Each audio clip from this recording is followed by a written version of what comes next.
Here's a question no one asked. How fast can you send data wirelessly in Minecraft? For this project, we need to send the equivalent of over 1,200 words per minute across the world wirelessly with just redstone. If I turn this into a chatbot, it would type so fast you could barely keep up reading it. Let's try. Welcome back everyone to this series as we try to build a flight sim in Minecraft with just redstone.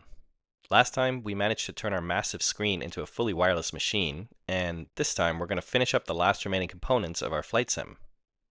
So if everything goes to plan, I can finally piece everything together next time in the final episode and present you with a working flight simulator in Minecraft. Alright, here's our plan for today. Step 1, we've got to work out the final interference bugs on the screen, and I have an idea using boats, snow, and leads to do that. Step 2, we'll design the user interface that the player can use to control the plane and fly around the world. And step 3, we'll design the ROM that we'll use to send the massive amounts of data wirelessly to our screen. We have to send a lot of data, and it'll be big. Really big. Okay, let's go. Here's where we left off. We're still getting some interference on the screen, and I think it's because of these air gaps we're dropping items across. As we saw last time, when we put a hopper minecart in between, we don't get the interference on the wireless signal, since the wireless method uses the same method of dispensing items. Check out the last few episodes if you want to see more details on how that works. What I came up with was boats on leads. I tried dogs, but they wouldn't stay seated. Or they'd get blown up. Sorry, Max. Even though I'm building this procedurally, I don't want to use tricks that I couldn't replicate in survival. I don't know why. No one's ever going to build this in survival, but it would just feel like cheating. So here's how we get the gaps right. Fence gate, boat, lead, piston, block, snow,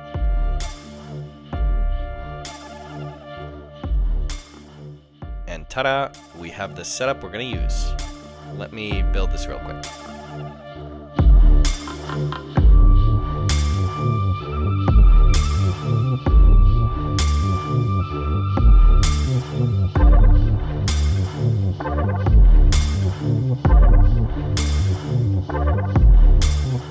Here it is, no more air gaps. Let's give it a quick shot. Turn it on, and wait for it. Signal looks good. We still get a tiny bit of interference, but it's minimal, and I'm okay with this. It's much, much better than before. Okay, step 1 is done. Next, we'll build the user interface. The player's going to stand right here, looking up through this stained glass so you don't see the particles from the explosions. And I want to have something intuitive where you can just move forward, back, left, or right to control the plane. I tried pressure plates, but it keeps knocking me down. No good. But then I remembered drip leaves. That's right, we are breaking out all the obscure blocks today for this tech build. So if I stand right here, I can move in all directions, and it just instantly pushes me back to the center of this block. Very cool. Alright, let me build this quick.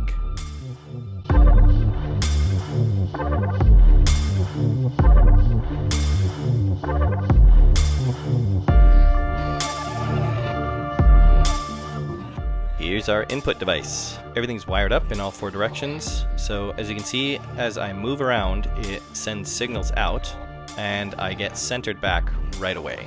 So it's clean, intuitive input. Yeah, I think I like this. Next, we've got to build another wireless transmitter and attach it to this input device. Since all our ROM is already sending data wirelessly to the machine, I figured why not save myself the headache of having to run control lines all over the world to send user input, but just use the wireless again. I'll build this and also the receivers to go along with it, and those will be scattered throughout the world to capture the signal. So, here we go again.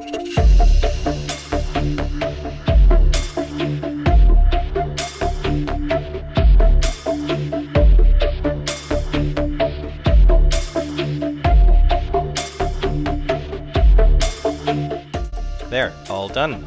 We've got our user input, it generates a wireless signal, sends it to the receivers. That I can output anywhere in the world so we can control the movement of the plane. Step 2 done. Okay, last but not least, the ROM. I've been putting this off for long enough now. So, compact is the name of the game here.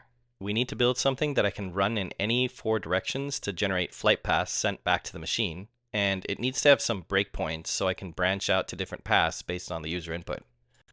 So I'll build the ROM, the control line that goes with it, and then attach the whole thing to the receiver we just built. So we should have a standalone unit that we can just join up however we want. Let's go.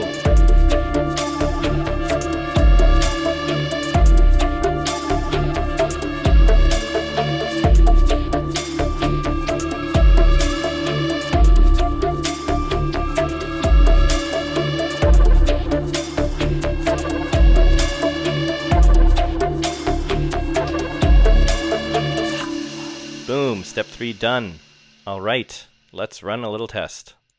I made 2 branching flight paths, so after takeoff I should be able to turn either right or left. To program the flight paths, I just wrote a small 3D simulator and then the outputs all fed to Minecraft so that it can actually build the ROM, but that's boring stuff, so let's just see how this looks. Okay, takeoff. And now turn right. Here it turns. All right, and let's run the machine again. And now we take off and turn left. And here it's turning left. That is it. That's the proof of concept. So now I'm going to put all this together, and next time I will present to you a working flight sim in Minecraft with a small world that you can fly around in freely, as long as nothing goes wrong. And nothing ever goes wrong with redstone, so how hard could it be? All right, see you guys next time.